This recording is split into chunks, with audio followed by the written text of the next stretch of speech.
પરિચય એટલે કે કોમ્પ્યુટર એક્ઝેક્ટલી છે શું, કોમ્પ્યુટરનો વપરાશ કેવી કેવી જગ્યાએ થાય છે, કોમ્પ્યુટરમાં આપણે કેવી રીતે કામ કરીએ છીએ, કોમ્પ્યુટર કેવી રીતે કામ કરે છે, એ બધી માહિતીને વિગતવાર આપણે સમજીશું. તો સૌથી પહેલો પ્રશ્ન આપણને એ થાય કે કોમ્પ્યુટર એટલે શું. તો કોમ્પ્યુટર એટલે શું? તો કોમ્પ્યુટર એક ઇલેક્ટ્રોનિક મશીન છે. તમને એ તો આઈડિયા છે બધાને કે કોમ્પ્યુટર એક ઇલેક્ટ્રોનિક ડિવાઇસ છે કે જેને પોતાની વિચારવાની ક્ષમતા છે નહીં. કોમ્પ્યુટર એની આપમેળે ક્યારેય કશું વિચારી શકતું નથી. પણ કોમ્પ્યુટરની અંદર કામકાજ તો થાય છે. તો કામકાજ કેવી રીતે થાય છે?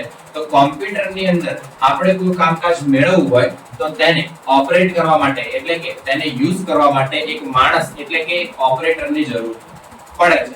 જો હું યુઝ કરીશ તો હું યુઝર એટલે કે ઓપરેટર કહેવાઈશ. જ્યારે તમે એને યુઝ કરતા હશો તો તમે એને ઓપરેટર તરીકે કહેવાશો. હવે ચાલો કે કોમ્પ્યુટર જે છે એને મેં તમને આગળ કહ્યું કે કોમ્પ્યુટર ઇલેક્ટ્રોનિક મશીન છે.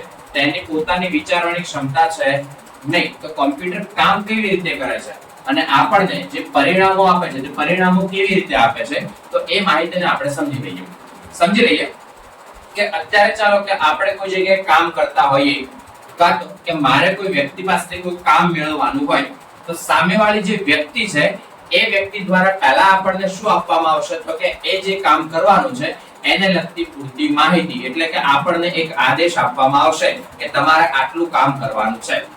બરાબર? એ માહિતી આપણને જે મળી છે એ માહિતીને આપણે પહેલે વ્યવસ્થિત રીતે સમજી લઈશું કે હા આ માહિતી છે એના આધારે આપણે આવી રીતે કામ કરવાનું છે. બરાબર?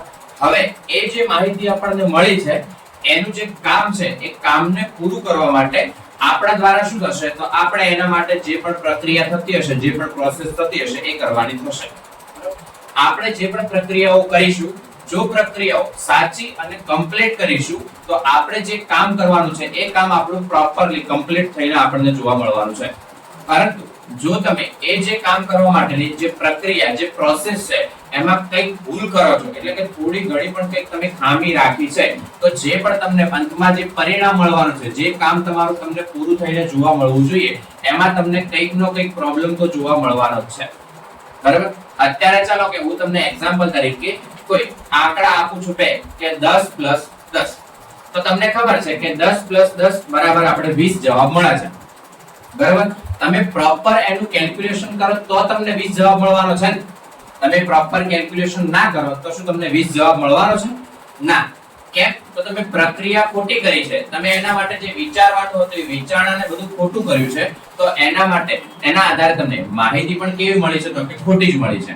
તો કોમ્પ્યુટરની અંદર પણ આપણે જ્યારે કામ કરીએ છીએ તો કોમ્પ્યુટરની અંદર પણ સેમ ટુ સેમ એવી રીતે જ કામ થાય છે. કોઈ અલગ રીતે કામ થતું નથી.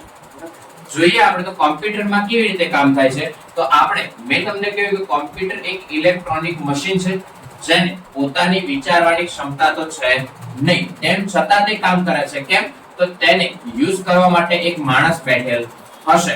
તો જે પણ વ્યક્તિ બેઠેલો છે તે કમ્પ્યુટરની અંદર કામ કેમ કરે છે તો તમને બધાને આઈડિયા તો હશે કે કોમ્પ્યુટર એક ઇલેક્ટ્રોનિક મશીન છે જેને પોતાની વિચારવાની ક્ષમતા નથી એટલે કે એની આપમેળે કશું વિચારી શકતું નથી. પરંતુ જે વ્યક્તિ કામ કરવા માટે બેઠેલો છે એ વ્યક્તિ જે પણ માહિતી કોમ્પ્યુટરમાં દાખલ કરે છે તે માહિતી ઉપર વિચારણા એટલે કે તે માહિતી ઉપર પ્રક્રિયાઓ કરીને કોમ્પ્યુટર તમને જવાબો આપે છે. હવે કોમ્પ્યુટર જે કામ કરે છે અને માણસ કામ કરે એ બંનેમાં ફરક તો છે ઘણો બધો. અત્યારે હું તમને ડાયરેક્ટ કોઈ મોટો આંકડો આપી દઉં બરાબર કે જેમાં ચાલો કે આપણે એનું કોઈ ક્ષેત્રફળ શોધવું હોય કે એનો કોઈ ગુણાકાર કરવો હોય કે ભાગાકાર કરવો હોય કે કોઈ પણ કેલ્ક્યુલેશન કરવા હોય અને હું તમને કહું કે મારે 2 સેકન્ડમાં જવાબ જોઈએ છે કે 5 સેકન્ડમાં જવાબ જોઈએ છે તો તમે મને જવાબ આપી શકવાના છો? ના. કેમ? કે આપણી વિચારવાની ક્ષમતા છે એ કોમ્પ્યુટર જેટલી ફાસ્ટ છે નહીં. પરંતુ એનું એ જ કામ તમે કોમ્પ્યુટરની અંદર કેલ્ક્યુલેટર ચાલુ કરો અને કેલ્ક્યુલેટરમાં તમે એ આંકડાઓને દાખલ કરો અને બરાબર જે આવે છે એ બરાબરના સાઇનને તમે પ્રેસ કરો છો ત્યારે તમને જવાબ ઇન્સ્ટન્ટ મળી જાય છે. એવું નથી કે computer 10 minute 15 minute 20 minute 25 minute વિચારવા જશે. ક્યારે આવું બને છે? ના. તો કોમ્પ્યુટરમાં આપણે કામ કરવાનું કારણ એક જ છે કે જે પણ કામ માણસ કરે છે તો એ માણસને કામ કરતા ટાઈમ લાગે છે. જ્યારે કમ્પ્યુટરની અંદર એ જ પ્રક્રિયાઓ તમે કરો છો તો કોમ્પ્યુટરની અંદર એ પ્રક્રિયાઓ તમે ફટાફટ ઈઝીલી પૂરી કરી શકો છો. ભૂલો વગરનું કામ તમને મળે છે, એ વસ્તુ ખાસ ધ્યાન રાખજો. બરાબર, તમે અત્યારે ચલો હું તમને કોઈ ગુણાકાર આપું કરવા માટે 10 જણને કોઈ મોટો આંકડો આપી દઉં, બરાબર, તો 10 એ 10 માંથી કદાચ 1-2 જણના જવાબ તમને અલગ પણ જોવા મળવાના છે.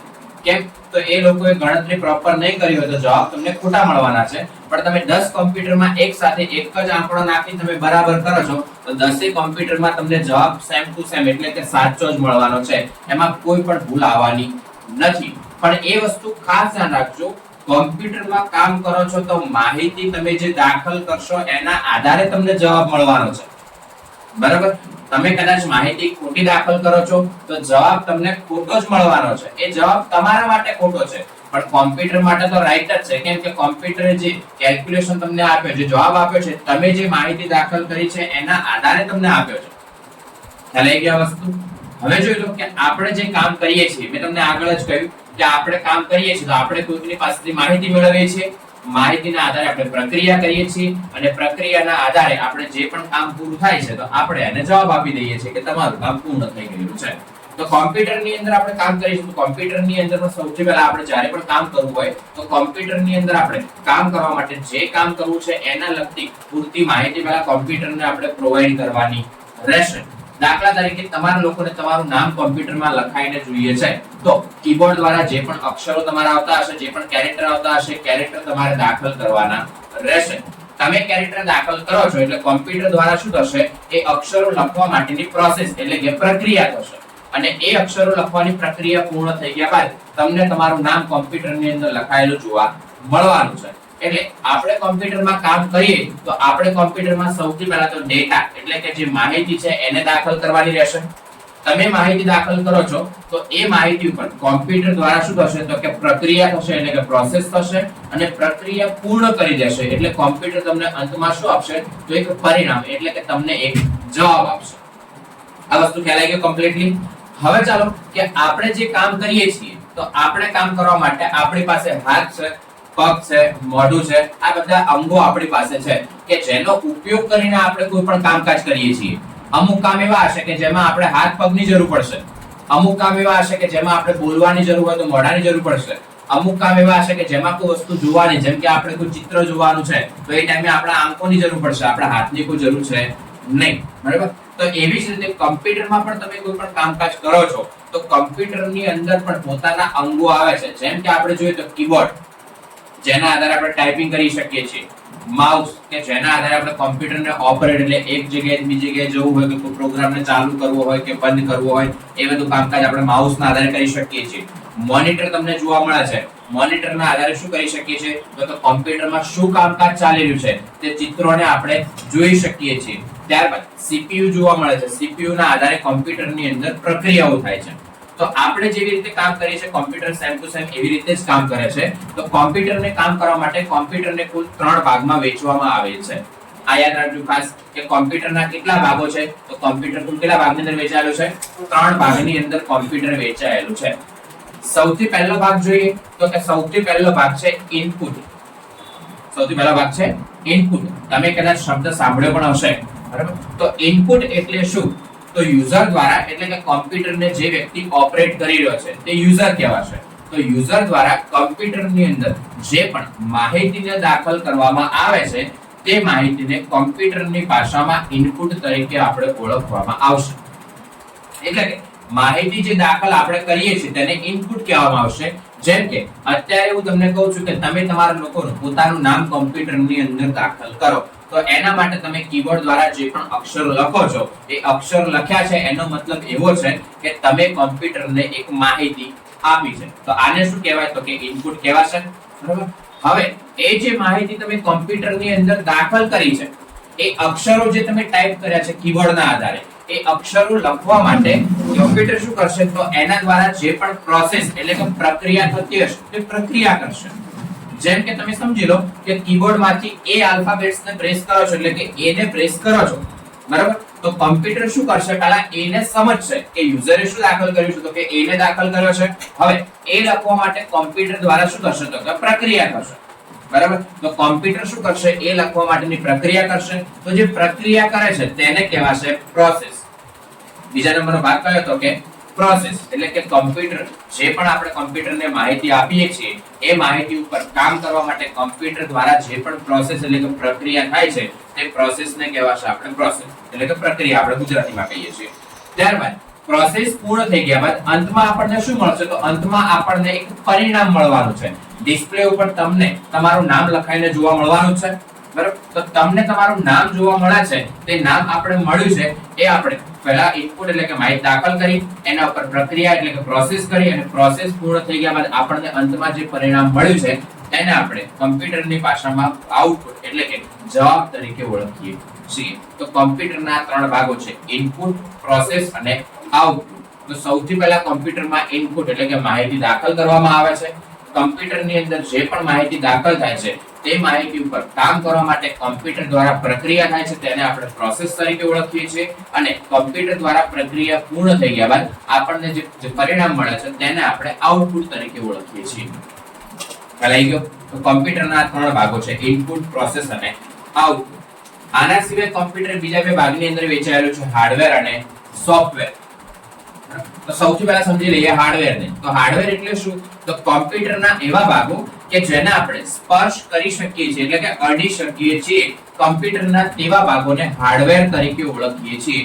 જેમ કે કીબોર્ડ શામાં આવે? તો કે હાર્ડવેરમાં આવે. કેમ કે કીબોર્ડને આપણે અડી શકીએ છીએ, એનો ઉપયોગ તો કરી શકીએ છીએ એ તો છે જ, પરંતુ એને અડી પણ શકીએ છીએ, તો આને કહેવાશે હાર્ડવેર. બીજું આપણું માઉસ. માઉસ પણ શામાં આવે? તો કે હાર્ડવેરમાં. મોનિટર પણ શામાં આવે? તો કે હાર્ડવેરમાં આવશે. CPU પણ આવશે હાર્ડવેરમાં. એના સિવાય તમે અલગથી કોઈ ડિવાઇસ કનેક્ટ કરેલા હો, જેમ કે સ્કેનર લગાવેલો, તો સ્કેનર પણ હાર્ડવેરમાં આવે, કેમ કે એને પણ અડી શકાશે.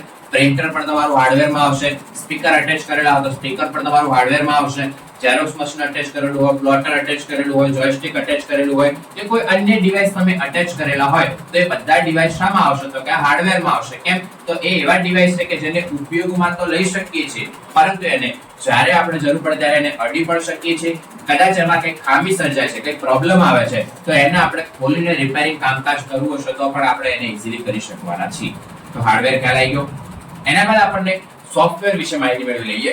સોફ્ટવેર એટલે શું? તો સોફ્ટવેર એટલે કે મોબાઈલની ભાષામાં આપણે એને એપ્લિકેશન તરીકે ઓળખીએ છીએ, જ્યારે કમ્પ્યુટરની ભાષામાં એને આપણે સોફ્ટવેર કાં તો પ્રોગ્રામ તરીકે ઓળખવામાં આવે છે. એનું એક્ઝામ્પલ આપીએ તો એક્ઝામ્પલ તરીકે Google Chrome.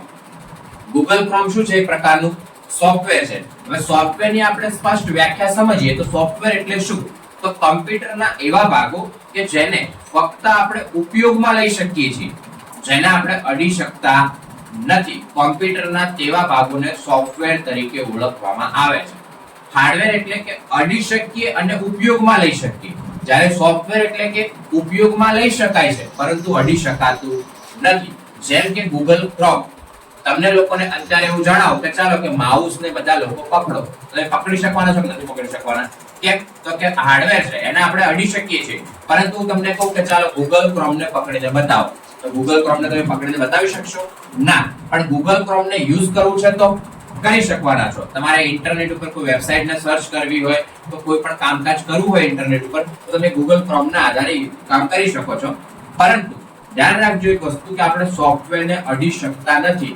તમે કદાચ તમારું કોમ્પ્યુટર ચાલુ કરો અને તમને ઉપર Google Chrome કે Tally કે Photoshop કે Corel કે MS Office કે કોઈ પણ સોફ્ટવેર તમને જોવા મળે, તમને એવું હોય કે આપણે એને ટચ કરી શકીએ છીએ, તમે તમારી ડિસ્પ્લેને ટચ કરવા જાઓ તો એ તમે તમારા સોફ્ટવેરને ટચ નથી કરી શકતા, તમે તમારા મોનિટરને ટચ કરો છો, બરાબર? આપણે સોફ્ટવેરને ટચ કરી શકતા નથી. પણ કદાચ ટચ સ્ક્રીન હોય તો આપણે સોફ્ટવેર ઉપર આપણે ટચ કરીએ તો એ સોફ્ટવેર ઓપન થાય છે. પણ એ શેના કારણે? ટચ સ્ક્રીન નો ઓપ્શન અવેલેબલ છે એના કારણે. Google Chrome ને કે જે પણ સોફ્ટવેર છે એને આપણે અડી શકવાના નથી. હાર્ડવેર છે એ કોમ્પ્યુટર બંધ હોય ત્યારે તમે જોઈ શકો છો, અડી પણ શકો છો. જ્યારે સોફ્ટવેર છે એ કોમ્પ્યુટર ચાલુ થયા બાદ જ તમને જોવા મળશે. કોમ્પ્યુટર બંધ હશે તમને સોફ્ટવેર જોવા મળવાના નથી. અત્યારે આ કોમ્પ્યુટર આપણા બંધ છે તો એમાં તમને કોઈ સોફ્ટવેર જોઈ શકો છો? ના. જ્યારે પેલી બાજુ તમે જોઈ શકો એ કોમ્પ્યુટર ચાલુ જોવા મળે છે તો એ કોમ્પ્યુટરમાં તમે સોફ્ટવેર ડિસ્પ્લે ઉપર જે પણ તમારા અવેલેબલ હશે એ તમે જોઈ શકવાના છો. તો ખ્યાલ આવી ગયો હાર્ડવેર કોને કહેવાશે અને સોફ્ટવેર કોને કહેવાશે?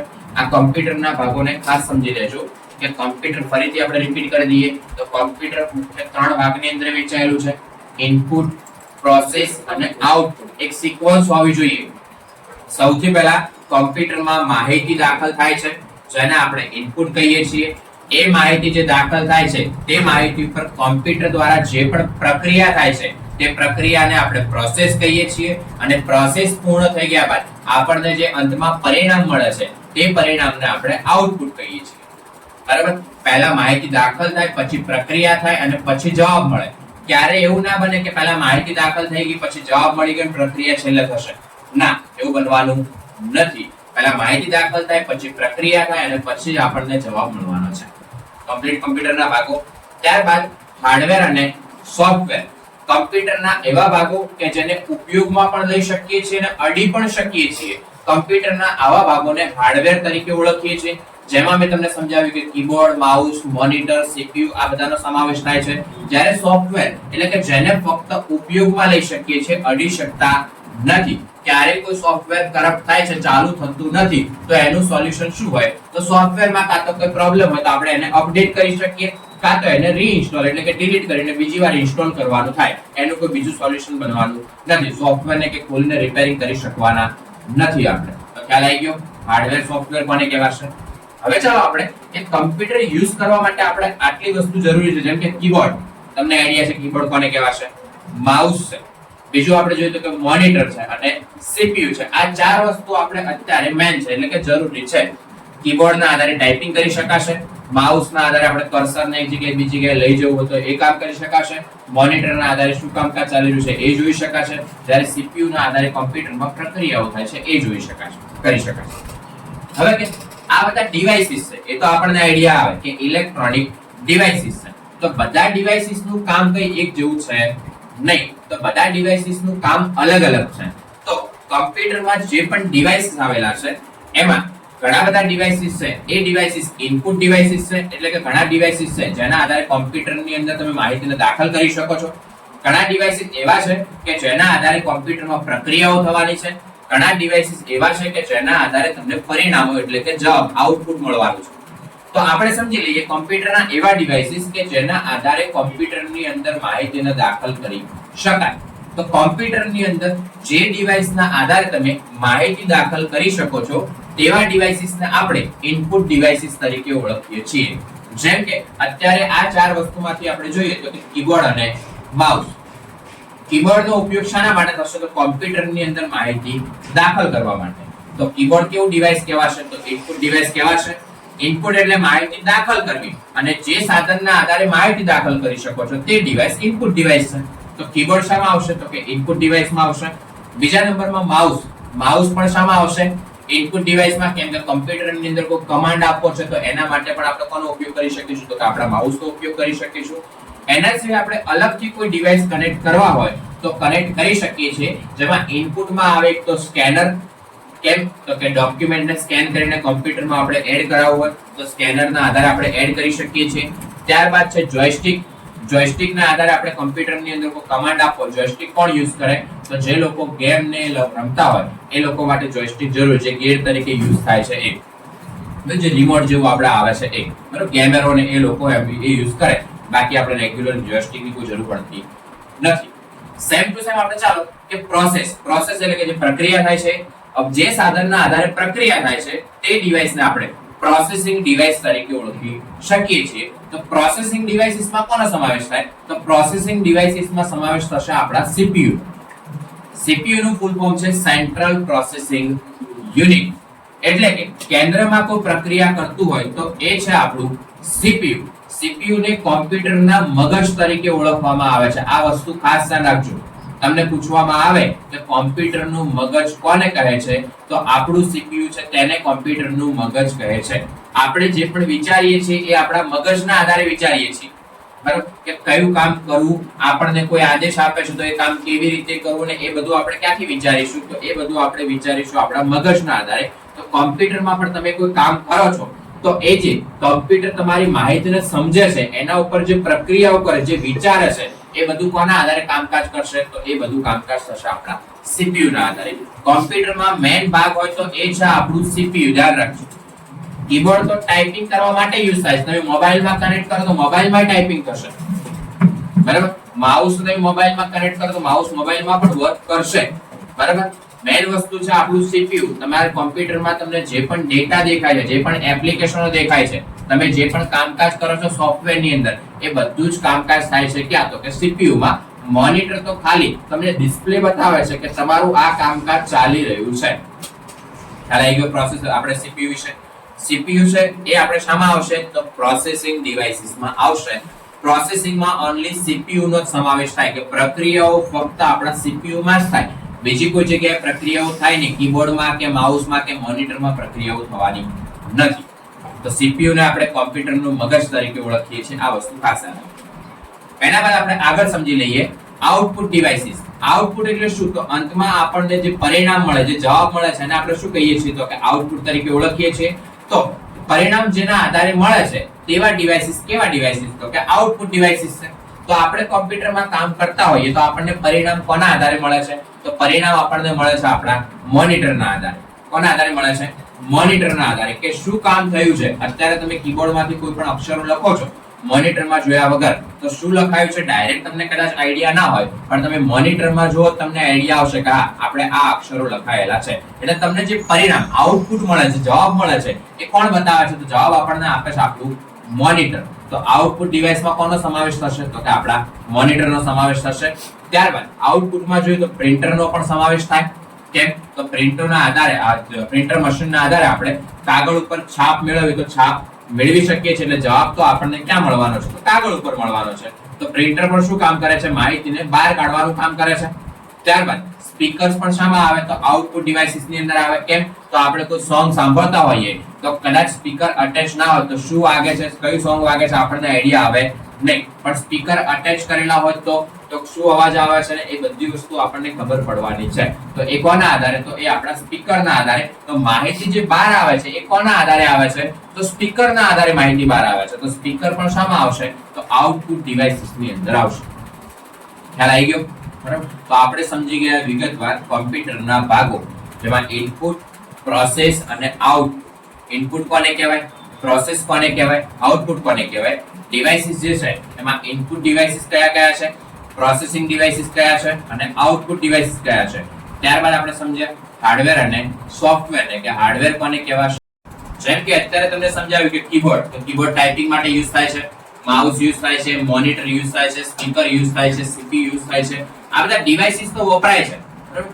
આ બધા ડિવાઇસીસ માર્કેટમાં ઘણા બધા પ્રકારના અવેલેબલ છે. તો ડિવાઇસીસ કેવા કેવા પ્રકારના આવે છે, કોમ્પ્યુટર તમને માર્કેટમાં કેવા કેવા પ્રકારના જોવા મળશે, એ બધી વિગતને આપણે વિગતવાર સમજી લઈએ.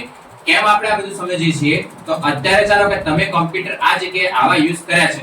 ભવિષ્યમાં તમે કદાચ બીજી કોઈ જગ્યાએ જાઓ છો અને ત્યાં તમે કોઈ અલગ કોમ્પ્યુટર જોવો છો તો તમને તો નવાઈ જ લાગવાની છે કે આ કોમ્પ્યુટર કેવું છે, આ તો આપણે કદી કોઈ દિવસ યુઝ કર્યું જ નથી, વાપર્યું જ નથી. તો આપણે આજે સમજીશું કે કોમ્પ્યુટર કેવા કેવા પ્રકારના માર્કેટમાં અવેલેબલ છે, તમે જોઈ શકો. તો સૌથી પહેલા તો આપણે જોઈએ તો કોમ્પ્યુટર કેવા કેવા પ્રકારના આવે છે. તો એક તો આ કોમ્પ્યુટર તમારી સામે અત્યારે તમને જોવા મળે છે, જેમાં એક કીબોર્ડ છે, માઉસ છે, નીચેના ભાગે તમને સીપીયુ મૂકેલું જોવા મળે છે અને તમને તમારું મોનિટર જોવા મળે છે. હવે આ ચાર વસ્તુ મળી છે ત્યારે આપણે આખું એક કોમ્પ્યુટર તૈયાર થયું છે. એકલું કીબોર્ડ તમે કોમ્પ્યુટર કહી શકો? ના કહેવાય, એને કીબોર્ડ કહેવાય. એકલું માઉસ હોય તેને માઉસ કહેવાશે. પણ આ આખો સેટ તૈયાર થયો છે ત્યારે આપણું ફાઇનલ એક કોમ્પ્યુટર તૈયાર થયું છે.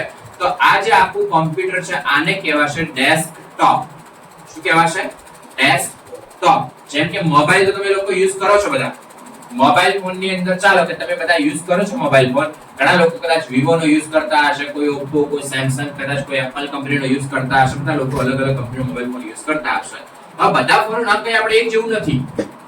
સમજી લઈએ કે અત્યારે બે ફોન છે, એક બાજુ સેમસંગ છે અને એક બાજુ એપલ છે. તો પહેલા આપણે સેમસંગ હશે એને આપણે શું કહીએ છીએ? તો નોર્મલી આપણો મોબાઈલ ફોન. જ્યારે એપલ કંપનીનો ફોન હશે એને આપણે શું કહીએ છીએ? આઈફોન. છે તો ફોન જ ને બંને, પણ એને આપણે શું કહીએ છીએ? તો કે આઈફોન તરીકે ઓળખીએ છીએ. એના સિવાય ચાલો આપણે આગળ જઈએ તો એના સિવાય બીજું આવે છે ટેબ્લેટ. ટેબ્લેટ પણ બધા લોકોએ જોયું હશે. ટેબ્લેટ પણ એક મોબાઈલ ફોન જ છે ને, ખાલી શું છે તો કે એની સાઈઝ ખાલી થોડી મોટી છે. બાકી એમાંય સિમ કાર્ડ આવે છે, જે વસ્તુ મોબાઈલ ફોનમાં નોર્મલી કામ કરીએ છીએ એનું એક કામકાજ પેલામાં કહીએ છીએ. તો નામ બધાના કેમ અલગ અલગ છે? તો આપણે ડિવાઇસીસ બદલાય છે તો નામ પણ એના બદલાશે, કેમ કે એમની ઓળખાણ પણ અલગ અલગ હોવી જોઈએ તો કોમ્પ્યુટરની અંદર બધા કોમ્પ્યુટર ઘણા બધા છે, તો હરેકની ઓળખાણ અલગ અલગ છે. તો એવી જ રીતે આ કોમ્પ્યુટરને કહેવાશે ડેસ્કટોપ. ડેસ્ક એટલે કે ટેબલ અને ટોપ એટલે કે ઉપર. એટલે કે આ કોમ્પ્યુટર એવું છે કે જેને તમારે ટેબલ ઉપર રાખીને યુઝ કરવું પડશે, બરાબર. આની ફિક્સ જ જગ્યા હોય કે આ જગ્યાએ મૂકો છો તો ત્યાં યુઝ કરો. કેમ કે આ જે કોમ્પ્યુટર ચાલે છે તેની અંદર આપણે કેબલો અટેચ હશે, બોર્ડમાંથી બે પ્લગ લગાવેલા હશે, બરાબર. લાઇટની આપણે જરૂર પડશે. તમે આ જે કોમ્પ્યુટર છે એને રસ્તામાં કે બસમાં કે ખુરશીમાં કે એવી કોઈ જગ્યાએ યુઝ કરી શકવાના નથી, કેમ કે આમાં ઘણી બધી વસ્તુ છે. સીપીયુ છે, કીબોર્ડ છે, માઉસ છે, મોનિટર છે. તમે કેટલી વસ્તુ પકડીને બેસો.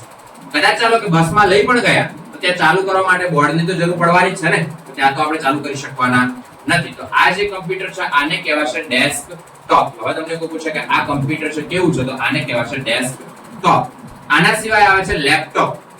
લેપટોપ પણ તમે લોકોએ જોયું હશે કે જેને આપણે એક જગ્યાએથી બીજી જગ્યાએ લઈ જવું હોય તો લઈ જઈ શકાય છે. લેપટોપ બેટરીના આધારે ચાલે છે, એટલે કે મોબાઈલ ફોન જેવું છે. જ્યાં સુધી બેટરી ચાર્જ હશે ત્યાં સુધી આપણે એની અંદર કામકાજ કરી શકીશું. બેટરી બેટરી પૂરી થશે, મોબાઈલ જેમ સ્વિચ ઓફ થાય છે એમ લેપટોપ પણ આપણું શું થશે તો કે સ્વિચ ઓફ મોડમાં જતું રહેશે. એને આપણે આગળ યુઝ કરી શકવાના નથી. આ ડેસ્કટોપ હોય કે લેપટોપ હોય, બંનેનું કામ એક જ છે. બંને છે તો કોમ્પ્યુટર જ, પણ ફરક એટલો છે કે તમે એકને એક જગ્યાએ બીજી જગ્યાએ લઈ જઈ શકો છો, જ્યારે બીજાને લઈ જઈ શકાતું નથી.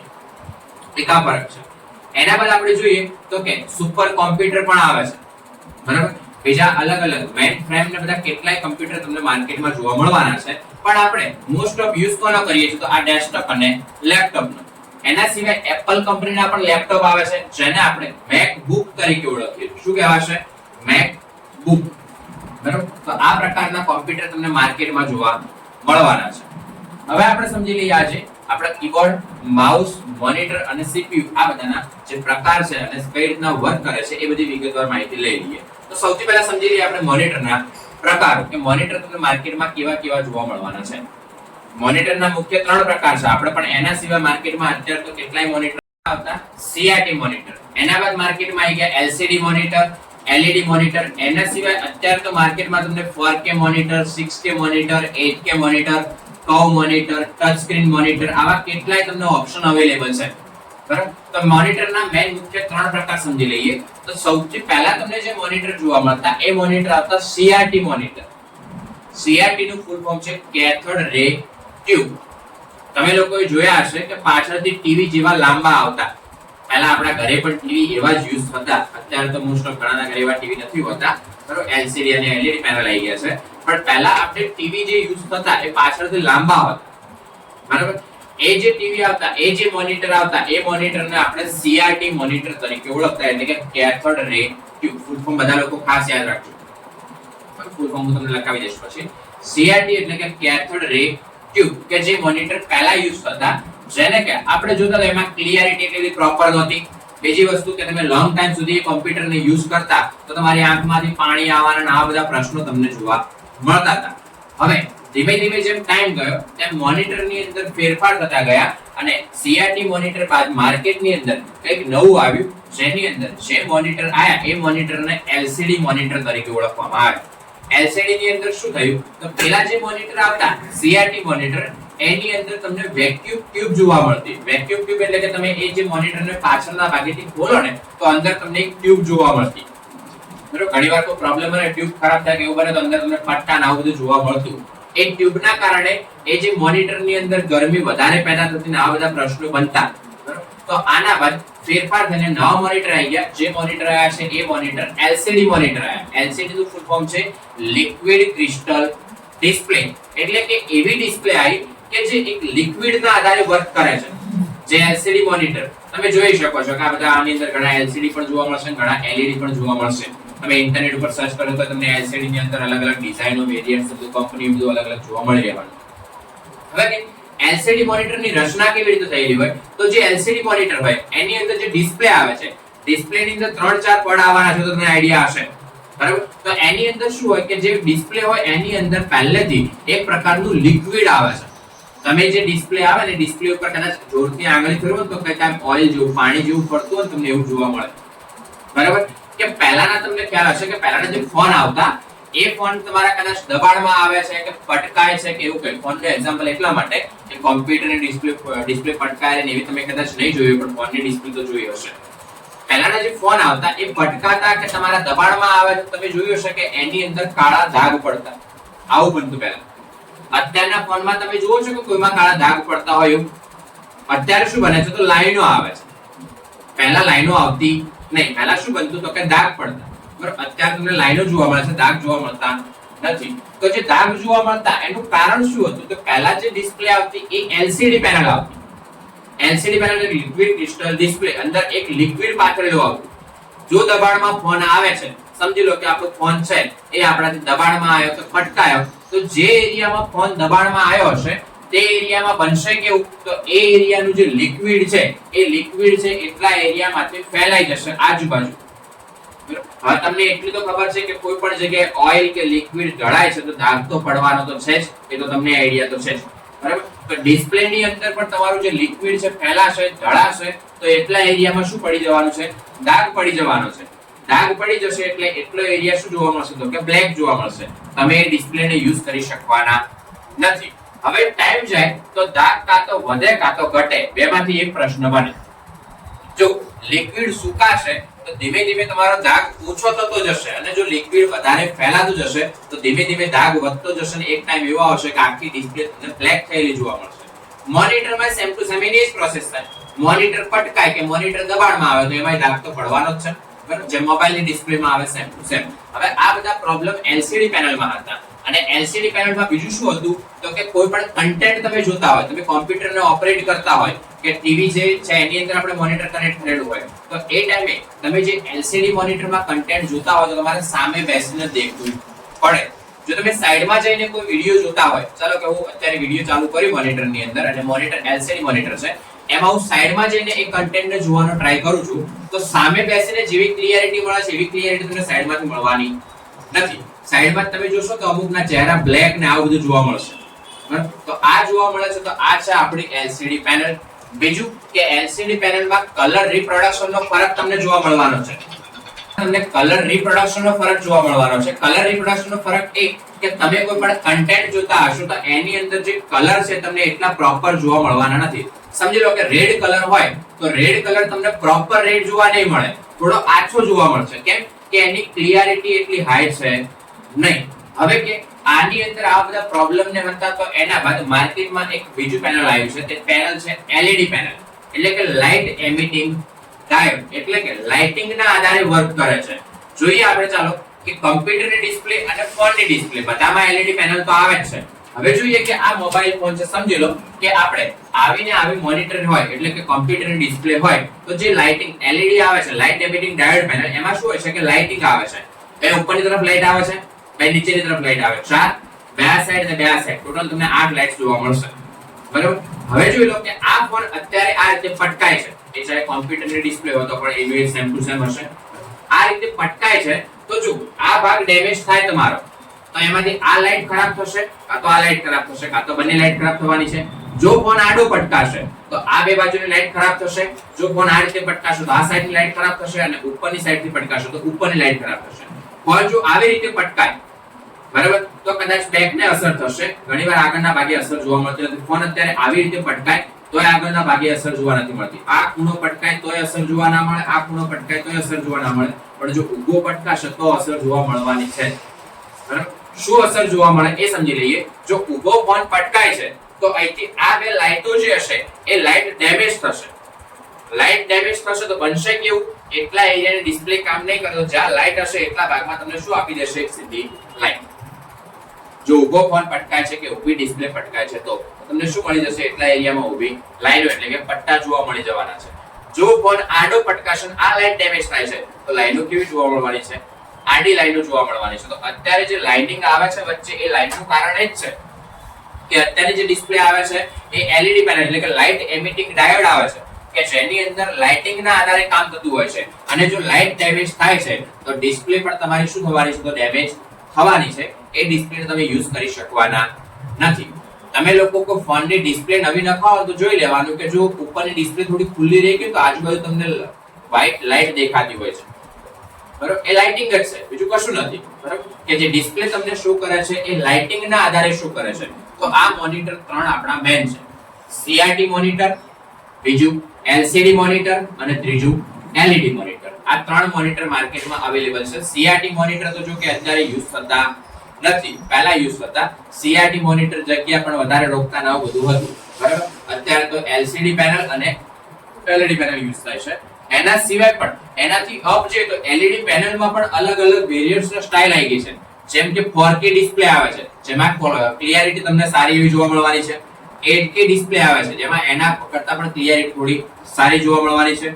કર્વ ડિસ્પ્લે એટલે કે વળાંકવાળી ડિસ્પ્લે આવવા લાગી છે. બરાબર, ટચ સ્ક્રીન ડિસ્પ્લે એટલે કે ટચ વાળી ડિસ્પ્લે આવવા લાગી છે. આવી કેટલી ડિસ્પ્લે તમને માર્કેટમાં જોવા મળવાની છે. તો આ બધા મોનિટર જ છે. બરાબર, કર્વ મોનિટર છે, ટચ સ્ક્રીન મોનિટર છે, 4K મોનિટર છે, 8K મોનિટર છે. આવા કેટલાય મોનિટર તમને માર્કેટમાં જોવા મળવાના છે. તો ખ્યાલ આવી ગયો મોનિટરના કેવા કેવા પ્રકાર છે. હવે કીબોર્ડના પ્રકાર. તો કીબોર્ડ માર્કેટમાં કેવા પ્રકારના અવેલેબલ છે? તો કીબોર્ડમાં જોઈએ તો એક તો વાયર કીબોર્ડ અને બીજું વાયરલેસ કીબોર્ડ. તમે જોયું હશે કે જે ઇયરફોન આવે છે, આપણે પહેલા જે ઇયરફોન આવતા એ વાયર વાળા આવતા. એનો ઉપયોગ શું થતો? તો કે આપણે સોંગ સાંભળવા કે કોઈનાથી ફોન ઉપર વાતચીત કરવી તો આપણે ઇયરફોન નો ઉપયોગ કરતા. અત્યારે એની જગ્યાએ હેડફોન કે ઇયરબડ આવે છે. એનો ઉપયોગ તો એનો જ છે કે બદલાયો છે? એનો જ છે. સોંગ સાંભળીએ છીએ, કોઈનાથી વાતચીત કરવી તો કરી શકીએ છીએ. ઉપયોગ એનો એ જ છે, પણ ડિવાઇસમાં ફેરફાર એ થયો છે કે પહેલા વાયરના આધારે કનેક્શન અપાતું, જ્યારે અત્યારે કનેક્શન વાયરલેસ છે, એટલે કે વાયર વગર બ્લૂટૂથ ના આધારે કનેક્શન કરી શકીએ છીએ.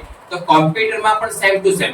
પહેલા જે કીબોર્ડ ને માઉસ આવતા એ બધા વાયર વાળા કીબોર્ડ માઉસ આવતા, કે જેની અંદર વાયર અટેચ કરવો પડતો, એટલે વાયર લગાવો અને જ્યાં સુધી વાયર પહોંચતો હોય એટલી રેન્જમાં તમે કીબોર્ડ માઉસને યુઝ કરી શકો છો. જ્યારે અત્યારે કીબોર્ડ માઉસ બંને વાયરલેસ પણ તમને જોવા મળે છે, જે બ્લૂટૂથ ના આધારે જ વર્ક કરે છે. બરાબર, એટલે કે કનેક્શન આપવું પડે, જેમ મોબાઈલમાં કનેક્શન આપો છો એવી રીતે કોમ્પ્યુટરમાં કનેક્શન. બંનેની મેથડ થોડી અલગ અલગ તમને જોવા મળવાની છે. તો વાયર વાળા કીબોર્ડ પણ આવે છે, વાયરલેસ કીબોર્ડ પણ આવે છે, કે જેમાં વાયર આવતો નથી. એની એક રેન્જ હશે કે આટલા મીટરના અંતર સુધી કામ કરશે. વાયર વાળો કીબોર્ડ હોય તો એની અંદર શું કે એનો જે વાયર છે CPU સાથે કનેક્ટ હોય, CPU માં અટેચ હોય, એટલે CPU ચાલુ થાય એટલે જે કીબોર્ડ છે એમાં પાવર જનરેટ થશે અને કીબોર્ડ આપણું વર્ક કરશે. જ્યારે વાયર વગરનું હોય તો કોઈ જગ્યાએ વાયર ના લગાવેલો હોય તો એ જે કીબોર્ડ છે એ પાવર, જે આપણે ઘડિયાળમાં પાવર આવે છે, બરાબર, એ પાવર ના આધારે ચાલે છે. જ્યાં સુધી એ પાવર કમ્પ્લીટ હશે, જેમ રિમોટ કામ કરે છે એવી રીતે સેમ આ કીબોર્ડ માઉસ છે એ આપણા કોમ્પ્યુટરના રિમોટ જ છે. આપણે ઘરે ટીવી હોય તો ટીવી ને ઓપરેટ કરવા માટે આપણે રિમોટની જ જરૂર પડે છે. તો કમ્પ્યુટરમાં પણ આપણે કામ કરીએ છીએ, કમ્પ્યુટરને ઓપરેટ કરવા માટે આપણે કીબોર્ડ માઉસની જ જરૂર પડવાની છે. મોનિટરના આધારે તો આપણે ખાલી ચિત્ર જોઈ શકીશું, અને CPU માં તો જ્યારે આપણે એકવાર ચાલુ કરવા માટે પાવર બટન પ્રેસ કરીશું એના બાદ CPU ને આપણે અડવાના નથી, મોનિટરને પણ અડવાના નથી. કામ તો આપણે કીબોર્ડ અને માઉસના આધારે જ કરવાનું છે. તો આ બંને પ્રકારના રિમોટ છે, જેની અંદર વાયર વાળા પણ કીબોર્ડ માઉસ જોવા મળશે અને વાયરલેસ એટલે કે વાયર વગરના પણ કીબોર્ડ માઉસ તમને જોવા મળી રહેવાના છે માર્કેટની. આ વસ્તુ ક્લિયર થઈ ગઈ કીબોર્ડ માઉસ. હવે મેઈન વસ્તુ છે CPU. હવે CPU કઈ અલગ અલગ પ્રકારના આવે એવું તમને જોવા મળવાનું નથી. બરાબર, CPU અલગ અલગ ભાગમાં પ્રક્રિયાઓ કરે છે એ તમને જોવા મળશે. મેં તમને આગળ કહ્યું કે મેઈન વસ્તુ આપણે કોમ્પ્યુટરમાં શું છે? તો કે CPU, જેને કોમ્પ્યુટરનું મગજ કહેવામાં આવે છે. કે કોમ્પ્યુટરમાં જે પણ પ્રક્રિયાઓ, જે પણ કામગીરી થાય છે એ બધી કોના આધારે થાય છે? તો એ છે આપણા CPU ના આધારે થાય છે. બરાબર, તો CPU કોમ્પ્યુટરમાં જે પ્રક્રિયાઓ કરે છે એ ટોટલ 3 ભાગમાં પ્રક્રિયાઓ કરે છે. એક ALU એટલે કે એરિથમેટિક લોજિકલ યુનિટ, બીજું છે CU એટલે કે કંટ્રોલ યુનિટ, અને ત્રીજું છે MU એટલે કે મેમરી યુનિટ. હવે આ જે CPU વિશેની માહિતી છે એ અત્યારે આપણે નહીં સમજીએ, એ આપણે આગળ તમને માહિતી આના વિશેની પૂરેપૂરી આપી દઈશું કે CPU ની અંદર એક્ઝેક્ટલી કયા ભાગમાં કઈ પ્રોસેસ થાય અને કયા ભાગની અંદર કેવી કેવી મેમરી આવેલી છે એ બધી વિગતવાર માહિતી આપણે પછી સમજી લઈશું. હવે અત્યારે આપણે આજે સમજવાની છે કોમ્પ્યુટરની ઓપરેટિંગ સિસ્ટમને, કે ઓપરેટિંગ સિસ્ટમ એક્ઝેક્ટલી કહેવાશે કોને. હવે તમે કોઈ પણ ડિવાઇસ છે એને યુઝ કરો છો એટલે કે ચલાવો છો, તો એનો મતલબ એવો કે તમે એને ઓપરેટ કરી રહ્યા છો. એ જ થાય ને? બરાબર, કે કોમ્પ્યુટરને તમે યુઝ કરતા હશો તો એનો મતલબ એવો છે કે કોમ્પ્યુટરને તમે અત્યારે ઓપરેટ કરી રહ્યા છો, એટલે કે કોમ્પ્યુટરને ચલાવી રહ્યા છો. તો હવે તમે ચલાવો છો, પણ ક્યારે ચલાવો છો? તો અંદર એક સિસ્ટમ છે, એ સિસ્ટમના આધારે તમે ચલાવો છો. તમે તમારી સિસ્ટમ અલગથી ગોઠવતા નથી. તો કોમ્પ્યુટરની અંદર જે પણ કામકાજ થાય છે એ કેવી રીતે બને છે એ સમજી લઈએ. હવે સમજીએ કે આપણે કોમ્પ્યુટરમાં કામ કરીએ છીએ તો કામ કરવા માટે આપણે કીબોર્ડ અને માઉસ બે વસ્તુ જરૂરી છે, બરાબર. બાકી મોનિટરમાં તો આપણને ખબર છે કે ડિસ્પ્લે શો થવાની છે, પણ આપણે જે ઓપરેટ કરીશું એ કીબોર્ડ અને માઉસના આધારે જ કોમ્પ્યુટરને આપણે ઓપરેટ કરવાના છીએ. ટચ સ્ક્રીન હોય તો પ્રશ્ન અલગ છે કે ટચ સ્ક્રીનના આધારે આપણે ટચિંગના આધારે કામ કરી શકવાના છીએ, પણ ટચ સ્ક્રીન નથી તો કામ કરવા માટે આપણે કીબોર્ડ અને માઉસનો ઉપયોગ કરવાના છીએ. હવે કામ કરીએ છીએ કીબોર્ડ અને માઉસના આધારે, તો આ બે વસ્તુ શું છે? તો આ એક પ્રકારના હાર્ડવેર ડિવાઇસીસ છે, એ આપણે આગળ સમજી ગયા પ્રમાણે, બરાબર. હવે કમ્પ્યુટરની અંદર કોઈ પણ કામ કરવું હોય તો ડાયરેક્ટલી તમે કામ કરી શકવાના નથી. જે પણ કામ કરવું છે એ કામ કરવા માટે એના માટેનું જે સોફ્ટવેર એટલે કે જે પ્રોગ્રામ, જે એપ્લિકેશન હોય એ હોવું જરૂરી છે. આપણે અત્યારે મોબાઈલ ફોનમાં તમે લોકો કામ કરો છો તો મોબાઈલ ફોનમાં કોઈ પણ કામ કરવા માટે તમારી પાસે એના માટેનું એપ્લિકેશન હોવું જરૂરી છે. તમને આઈડિયા હશે. તમારે અત્યારે સમજી લો કે મોબાઈલમાંથી કોઈને ફોન લગાવો છે તો ડાયરેક્ટ તમે સીધું લોક ખોલીને ડાયરેક્ટ ફોન લાગે ના, એનું ડાયલરનું એપ્લિકેશન આવે. એ ડાયલરના એપ્લિકેશનમાં જવું પડે, તમારે એમાં મોબાઈલ નંબર ડાયલ કરવો પડે. કદાચ પહેલેથી નંબર સેવ હોય તો તમે કોન્ટેક્ટ લિસ્ટમાં જઈને નંબરને યુઝ કરી શકો છો. એટલે કે તમે ફોન લગાવવા માટે જે પણ કામગીરી કરો છો એ કામગીરી તમે કોઈ સોફ્ટવેરના આધારે કરો છો. તમારી પાસે ડિવાઇસ તો હોવું જરૂરી છે જ, બરાબર. એટલે કે મોબાઈલ ફોન હોવો તો જરૂરી છે જ, એટલે કે હાર્ડવેર હોવું જરૂરી છે, પણ એના માટે એને ઓપરેટ કરી શકાય તેવું એક સોફ્ટવેર પણ હોવું જરૂરી છે. બીજું એક્ઝામ્પલ તમને આપી દઉં.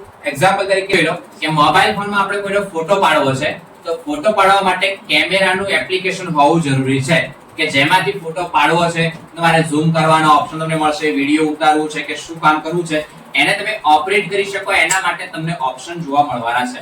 એના બાદ જો તમારે ફોનની અંદર કોઈનો ફોટો એડિટ કરવો હોય તો ફોટો એડિટ ડાયરેક્ટ તમે કે કેમેરાના એપ્લિકેશનમાં કે ડાયલરના એપ્લિકેશનમાં જઈને કરી શકવાના નથી. એના માટે એનું ફોટો એડિટિંગનું જે પણ સોફ્ટવેર આવે એટલે કે એપ્લિકેશન આવે તે તમારા ફોનમાં ઇન્સ્ટોલ એટલે કે હોવું જરૂરી છે. વસ્તુ ક્લિયર છે? તો કોઈ પણ કામ આપણે કરીએ છીએ તો કામ કરવા માટે બે વસ્તુની જરૂર પડે છે. એક તો તમારી પાસે હાર્ડવેર હોવું જરૂરી છે, બીજું કે એના માટે જે સોફ્ટવેર એટલે કે જે એપ્લિકેશન હોય તે જરૂરી છે. કોઈ પણ કામ પૂરું કરવા માટે બે વસ્તુની જરૂર પડવાની છે. આ વસ્તુ ખાસ ધ્યાન રાખજો કે એના માટે જરૂરી હાર્ડવેર એટલે કે જરૂરી ડિવાઇસ અને એના માટેનું જે સોફ્ટવેર આવે છે તે સોફ્ટવેર. ફોટો પાડવો છે તો કેમેરાનું એપ્લિકેશન હોય પણ કેમેરો જ ના હોય તો ના પડે ફોટો, બરાબર. ચાલો કે કેમેરો છે પણ કેમેરાનું એપ્લિકેશન નથી તો ફોટો પડવાનો નથી. એટલે કોઈ એક વસ્તુ ખૂટતી હશે તો પણ તમે કામ કરી શકવાના નથી. તો કોમ્પ્યુટરમાં તમે જ્યારે પણ કામ કરો છો તો એ કામને પૂરું કરવા માટે તમારી પાસે જે પૂરતા ડિવાઇસીસ છે ડિવાઇસીસ તો હોવા જરૂરી છે. બીજી વસ્તુ કે એ ડિવાઇસને આપણે કામ કરવા માટે એના માટેનું જે જરૂરી સોફ્ટવેર છે એટલે કે એપ્લિકેશન છે એ પણ તમારા કોમ્પ્યુટરમાં હોવું જરૂરી છે. જેમ કે સમજી લઈએ આપણે કે કોમ્પ્યુટરમાં તમારે અત્યારે કોઈ ડોક્યુમેન્ટને સ્કેન કરવા છે તો તમારી પાસે સ્કેન કરવા માટે પહેલા તો સ્કેનર હોવું જરૂરી છે. એક વસ્તુ સિમ્પલ છે. બીજું કે સ્કેનરને ઓપરેટ કરી શકાય એના માટે સ્કેનરને લગતું જે પણ જરૂરી સોફ્ટવેર હોય એ સોફ્ટવેર પણ હોવું જરૂરી છે. એકલું સ્કેનર લગાવવાથી ડાયરેક્ટ ડોક્યુમેન્ટ સ્કેન થશે એવું બનવાનું નથી. સ્કેન કરવાના ઓપ્શન તો ખુલવા જોઈએ કે ક્યાંથી સ્કેન કરીશું, કેવું ડોક્યુમેન્ટ સ્કેન કરવું છે, કેટલો એરિયા સ્કેન કરવો છે, આ બધું આપણી પાસે ઓપરેટ કરી શકે એના માટે એક સોફ્ટવેર એટલે કે એપ્લિકેશન હોવું જરૂરી છે. તો કોઈ પણ કામ કોમ્પ્યુટરની અંદર તમારે પૂરું કરવું હોય તો એના માટે એનું જે જરૂરી હાર્ડવેર અને જરૂરી સોફ્ટવેર બંને વસ્તુ હોવું જરૂરી છે. કોઈ પણ એક વસ્તુ ખૂટતી હશે તમે કામ કરી શકવાના નથી. અત્યારે આપણે કોમ્પ્યુટરની આ બધી માહિતી એટલા માટે સમજી રહ્યા છીએ કે કોમ્પ્યુટરને આપણે એક્ઝેક્ટલી કેવી રીતે યુઝ કરી શકીએ પહેલા એ બધી વસ્તુનો આપણો કોન્સેપ્ટ ક્લિયર કરવો પડશે તો જ આપણે કોમ્પ્યુટરને ઓપરેટ કરી શકવાના છીએ. તમને ખ્યાલ જ ના હોય તો કોમ્પ્યુટરમાં એક્ઝેક્ટલી કામ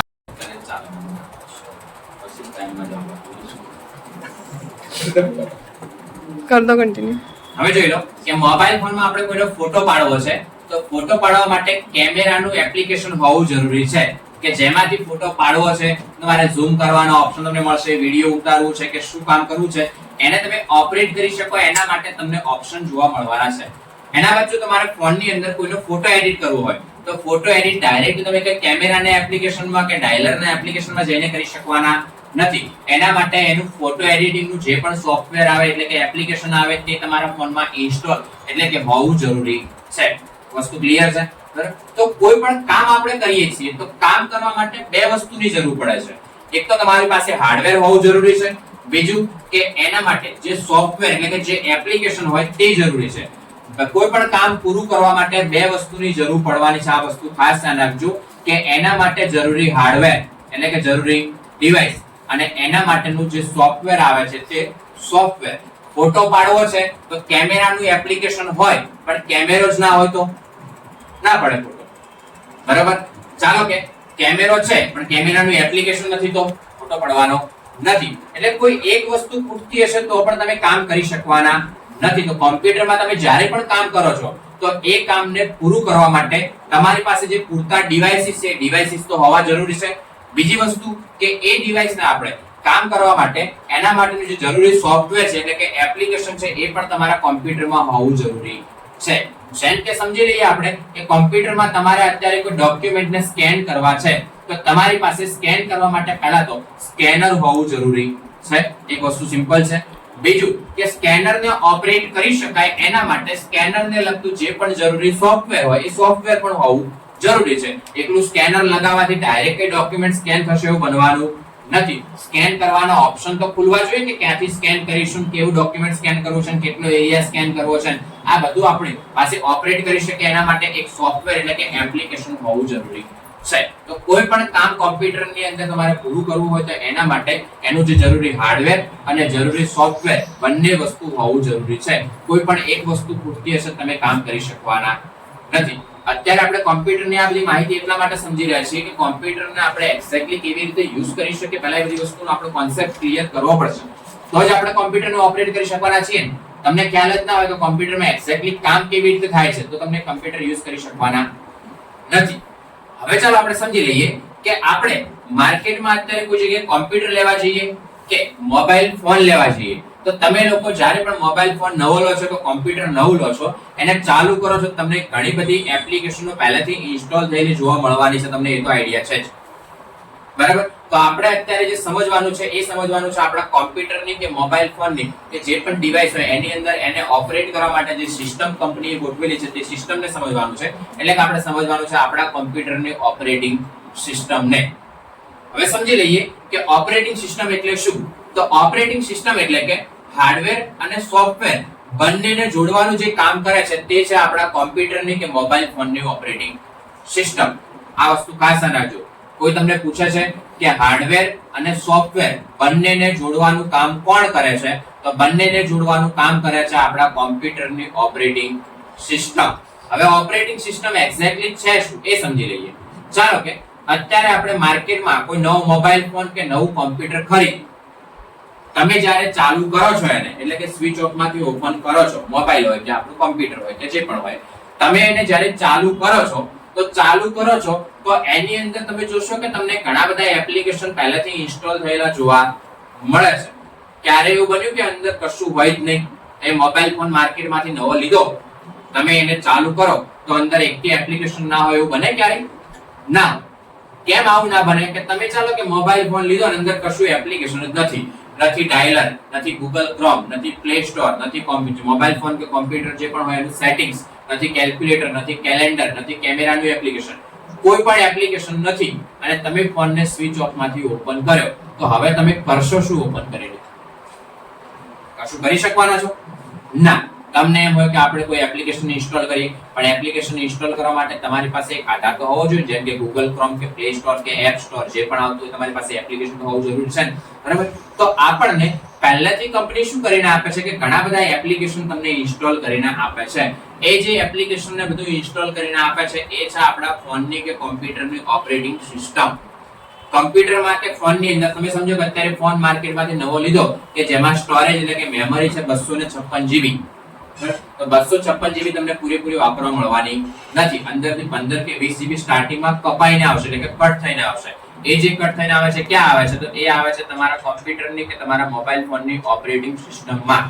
બરાબર? કે કંપની પહેલેથી તમે ફોનને કે કોમ્પ્યુટરને ઓપરેટ કરી શકો એના માટે તમારા ફોનની અંદર અમુક જે સેટિંગ્સ જરૂરી છે તે સેટિંગ્સ જે જરૂરી એપ્લિકેશન છે એ એપ્લિકેશનને બધું જે ઇન્સ્ટોલ કરીને આપે છે એ ઇન્સ્ટોલ કરવા માટે જે જગ્યા રોકાઈ છે એ તમારી મેઇન મેમરીમાંથી કપાઈ હશે તો એ જે મેમરી કટ થઈને આવે છે એ ક્યાંથી કટ થઈને આવે છે? તો તમારી ઓપરેટિંગ સિસ્ટમમાં. તો કમ્પ્યુટરમાં કે ફોનની અંદર કંપની શું કરશે કે પહેલેથી એક સિસ્ટમ બનાવી છે કે આટલા એપ્લિકેશન ને આટલા સેટિંગ્સ ને આટલી વસ્તુ આપણે આપી દેવાની છે ફિક્સ જ, બરાબર? તો એમની પાસે આખી ફાઇલ હોય અને એ ફાઇલને ઇન્સ્ટોલ કરાવે આપણા ડિવાઇસમાં ઇન્સ્ટોલ કરાવે એટલે જે જગ્યા કપાતી હશે મેમરીમાંથી કપાશે અને એ જે ફાઇલ હતી એની અંદર જે એપ્લિકેશન જે જરૂરી સોફ્ટવેર ને બધું હશે એ આપણા કોમ્પ્યુટરમાં કે આપણા મોબાઈલ ફોનમાં ઇન્સ્ટોલ થઈ જવાનું છે કે જેના આધારે જે પણ વ્યક્તિ એને યુઝ કરશે તે એને ઈઝીલી ઓપરેટ કરી શકશે. આપણને પ્લે સ્ટોર ને ગૂગલ ક્રોમ ને એ બધું આપી દેશે જેથી કરીને હવે આપણે આગળ કોઈ એપ્લિકેશન અન્ય ઇન્સ્ટોલ કરવા હોય તો આપણી પાસે એક આધાર છે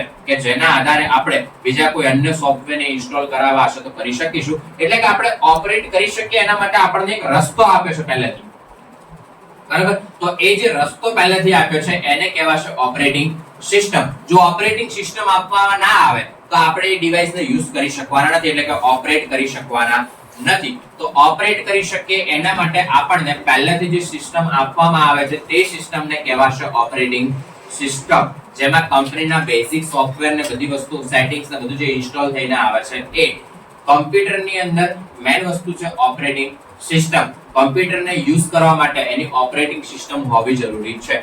ઓપરેટિંગ સિસ્ટમ ના હોય તો તમે કમ્પ્યુટર કે જે પણ ડિવાઇસ હશે એને યુઝ કરી શકવાના નથી. ઓપરેટિંગ સિસ્ટમનું મુખ્ય કાર્ય શું છે?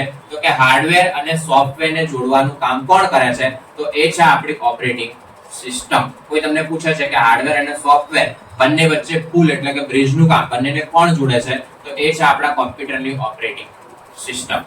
ખ્યાલ આવી ગયો ઓપરેટિંગ સિસ્ટમ કોને કહેવાશે?